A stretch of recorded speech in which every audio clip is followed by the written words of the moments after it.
सोलापूर जिल्ह्यातील माळशिरस येथे कठडा नसलेल्या विहिरीमध्ये पिकअप पडून 8 जणांचा मृत्यू झाल्याची घटना ताजी असताना धाराशिवमध्ये भूम आणि परंडा या रोडवरती सुद्धा तसाच एक पूल जी आहे ती निदर्शनास आलेला आहे।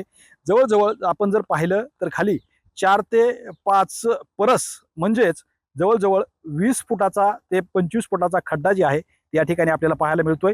एक नदी आहे आणि नदीवरचा हा पूल आहे। अगदी जर पाहिलं तर या ठिकाणी गार्ड सुद्धा आपल्याला पाहायला मिळत नाही। तसं जर पाहिलं तर या ठिकाणी फक्त 20 फुटाचा हा रस्ता आहे आणि या ठिकाणाहून वाहनाची वर्दळ असते। कुठले तुम्ही? भांडगाव। बर, हे पुलाची काय अवस्था आहे?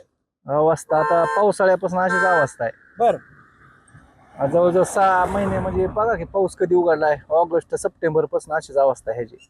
काय मागणी होते का नाही दुरुस्ती करायची? मागणी केली 2 वेळेस 3 वेळेस केली ती मागणी, पण दुर्लक्षच करतात।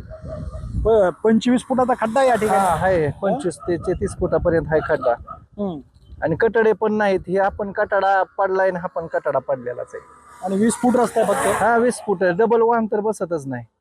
काय मागणी? काय मागणी? एक तर कटडे बसून द्या किंवा नवीन पुलाची मागणी किंवा ह्याला तरी दुरुस्त करून लवकरात लवकर द्यावे, जेणेकरून पुढचा होणारा अपघात होऊ नये, टळावे। अपघात होत असतील इथं। अपघात म्हणजे डबल वाहन बसून तर अपघात होणारच आहे।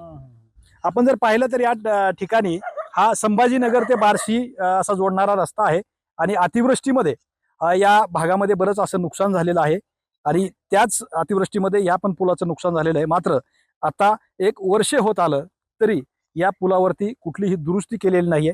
साधा बोर्ड सुद्धा सूचनेचा या ठिकाणी लावण्यात आलेला नाहीये। त्यामुळे धोका जी आहे या ठिकाणी घडण्याची शक्यता वारंवार आपल्याला पाहायला मिळते आणि या परिसरातील नागरिक असतील, ग्रामस्थ असतील किंवा वाहनधारक असतील, त्यांचं म्हणणं असं आहे की या पुलाची दुरुस्ती लवकर करावी। श्रीराम क्षीरसागर, TV9 मराठी, धाराशिव, परंडा।